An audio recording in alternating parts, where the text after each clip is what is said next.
Bismillahirrahmanirrahim. Assalamualaikum warahmatullahi wabarakatuh. Perkenalkan, nama saya Nur Istiqomah dengan NIM L0212111041. Mata kuliah Genetika Populasi Ikan. Adapun dosen pengampunya yaitu Ibu Dr. Irmawati SPI MSI.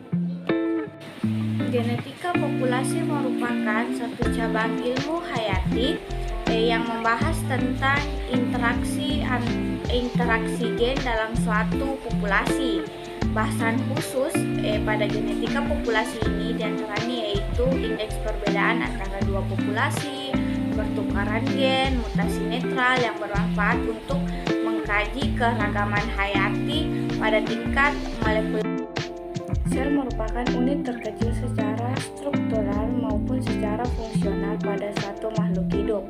Sel tersusun atas bahan-bahan kimia dan komponen-komponen atau organel-organel sel yang secara keseluruhannya saling mendukung untuk berlangsungnya kehidupan suatu sel.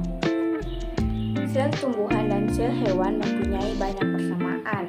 Namun karena adanya perbedaan peran ekologis tumbuhan dan hewan, maka terdapat beberapa perbedaan terutama pada organel ataupun komponen sel, di antara keberadaan dinding sel, lisosom,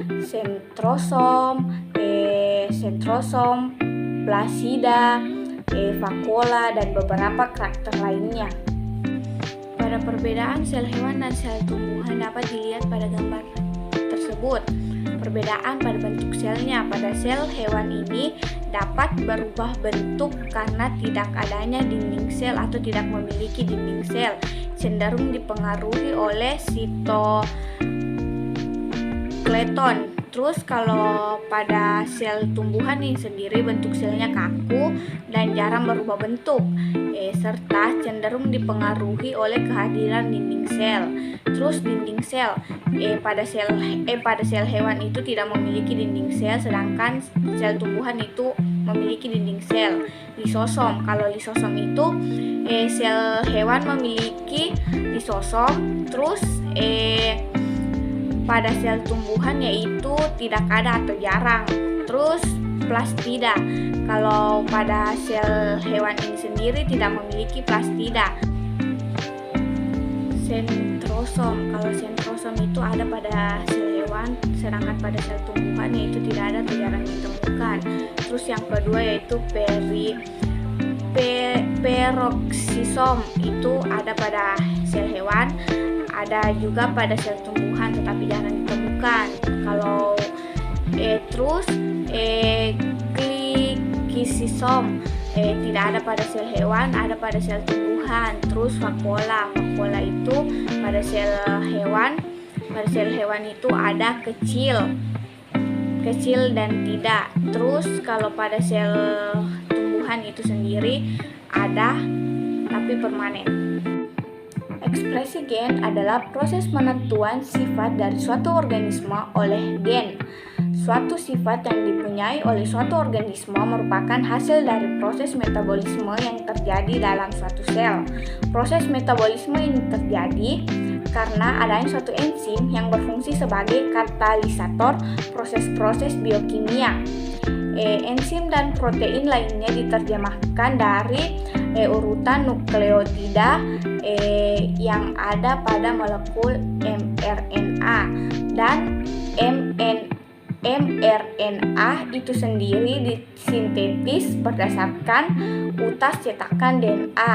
Gen tersusun dari molekul DNA sehingga gen dapat menentukan sifat dari suatu organisme itu sendiri. Seperti yang telah saya sampaikan tadi bahwa ekspresi gen dilakukan melalui dua tahap. Ada yang dimaksud dengan transkripsi dan translasi.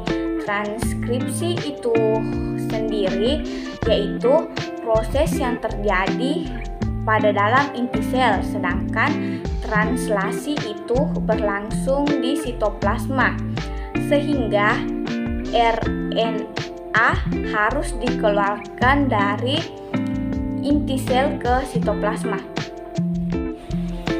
respirasi DNA. Berbicara tentang respirasi DNA di sini sendiri, yaitu DNA bertugas untuk menurunkan sifat induknya kepada turunannya karena DNA memiliki kemampuan respirasi. Respirasi itu sendiri merupakan pembentukan DNA baru yang sesuai dengan sifat DNA itu sendiri. Respirasi DNA dapat dijelaskan dalam 3 teori, yaitu yang pertama semi-konservatif, teori konservatif, serta teori dispersif, yang dimana teori ketiga ini menghasilkan DNA yang sama dengan DNA induknya. Teori konservatif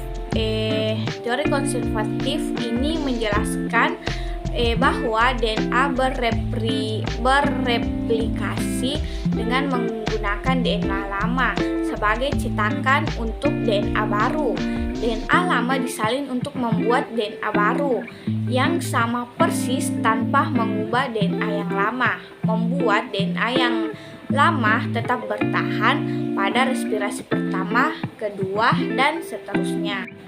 Teori dispersif ini sendiri yaitu mereplikasi DNA dengan cara memutuskan rantai DNA asli dan menggabungkannya secara acak dengan DNA yang baru. Terlihat pada gambar yang tadi sebelumnya pada awal bahwa DNA yang baru terbentuk menggunakan potongan-potongan DNA lama yang secara acak. Walaupun potongan DNA yang lama disebar secara acak, informasi DNA yang baru akan tetap sama persis dengan DNA yang lama. Teori semi-konservatif yang dimana untaian ganda DNA akan berpisah, di mana basa-basa nitrogen ini tidak saling berhubungan lagi. Pemisahan basa-basa nitrogen ini dibantu oleh enzim helikase.